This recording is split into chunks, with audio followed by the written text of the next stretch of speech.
Hey, it's Phil Farda here. I'm here with our headlining comedian this evening, Andy Pitz. He came in and did the Comedy Central New York kickoff this Thursday. Andy, what'd you think of the show? It was really nice. It was the 2013 kickoff show, but it's still 2012. Precisely. So it was that powerful of a show that's going to carry over into next year. But it was great. The crowd was awesome. The staff was perfect. It's all the conditions that you like to have comedy. We have our own room here, separate from everything else, and everybody, I thought, had a really good time. Thank you. That's great. I agree. We have a great room here. We seat up to 200 people. Everybody had a great time, and it was a lot of fun. Look at this menu. I mean, if you can't find something you like on this menu, you're just too picky. But come for the comedy, not so much the food, but the comedy. What did you think of the crowd tonight?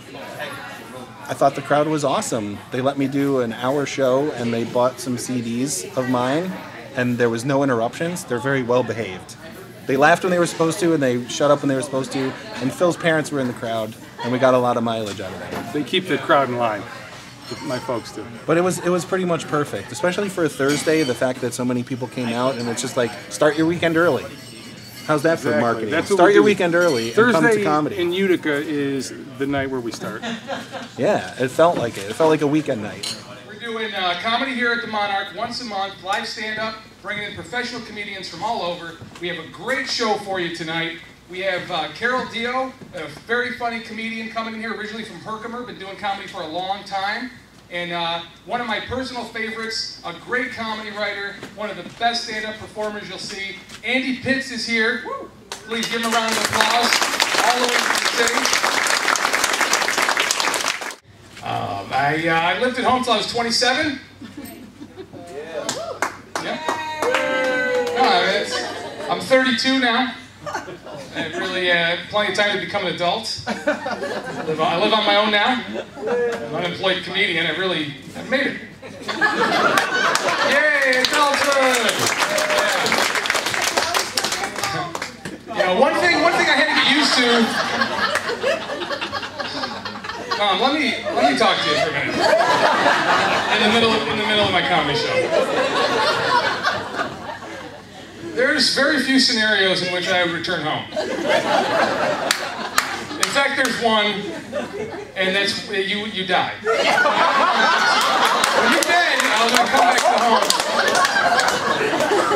and I'm going to redecorate it, and I'm going to have parties with big booty hoes, and it's going to be, we're going to pour out a little bit of 40 for you. It's just reminded me that I think smoke alarms are a waste of batteries.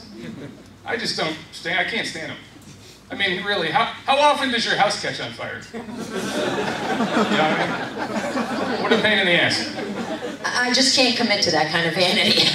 I just can't. Maybe I did when I was younger. I bought into all that. You know, if I was walking down the street having a good hair day and some guy slowed down to look at me, I'd be like, oh, he's looking at me.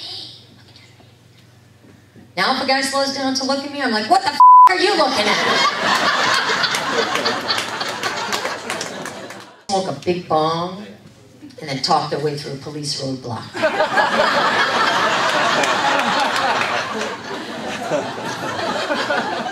This poor ref, he makes one mistake. And they're going to talk about it 10, 12 years down the road, he's going to be hearing about this shit. It's like he's married. It's going to be the same shit.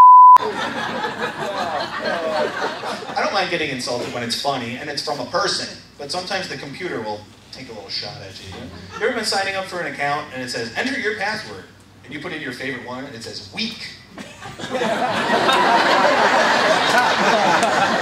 that weak? Also on the computer, don't make your computer passwords your pet's name. That's advice from me, because Angela, calm down, Jesus Christ. But she's right though, one of my cats died a year ago, and now every day I can't forget about it because I gotta put the cat's name in to get into my computer. I'm like, ah! I miss Super Cat. So now we have a new cat whose name is MSN user _085. Because there is no emotional attachment to a name like that.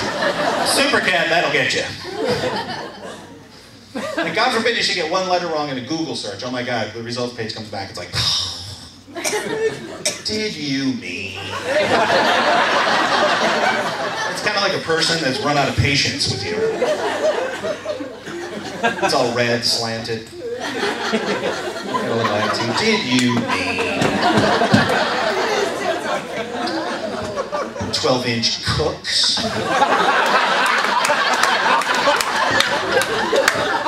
If you play the lottery, especially those scratch-off tickets, get the out of my way, please, because I have things to buy, and there's always 10 people waiting for this one guy buying a scratch-off ticket at the front. He's sitting there like, maybe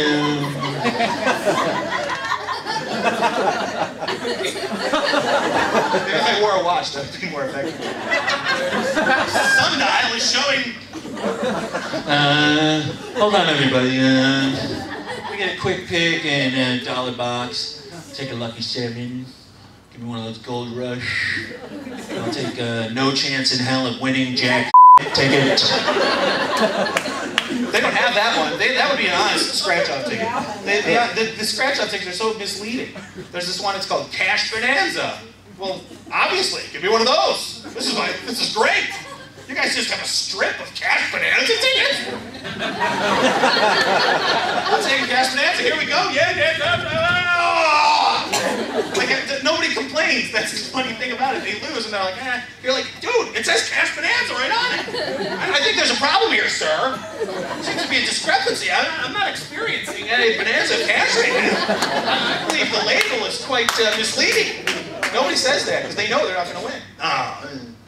He feels like one of the best comics that I ever lived. He's dead. Thank you very much. Like, this gentleman knows what I'm talking about. So I grew up with this guy, and I got to work with him a couple times, and I do a little bit of a Rodney Dangerfield impression, so I'd like to do it for you, if I would.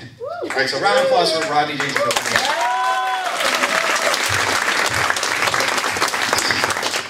Hey, I'll tell you, what a crowd, okay?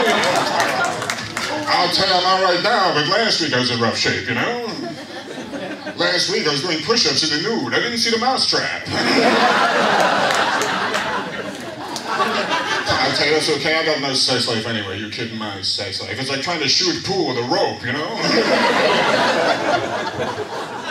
I tell you where I get action in Las Vegas. I go to Las Vegas. You know, last time I was in Vegas, the roulette dealer told me, she said, I'll lay you 10 to 1.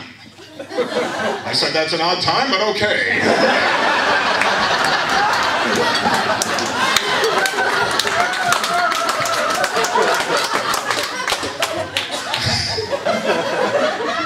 I tell you, my wife and I have been together a long time, In fact, we only smoke after sex. I got the same pack now since 1975. What bothers me is she's up to 2 packs a day. And my wife, you know, she cut me down to once a month. I'm lucky. 2 guys I know she cut out completely. I tell you, that's the story of my life. No respect. I tell you, I got no respect at all. You're kidding? No respect at all.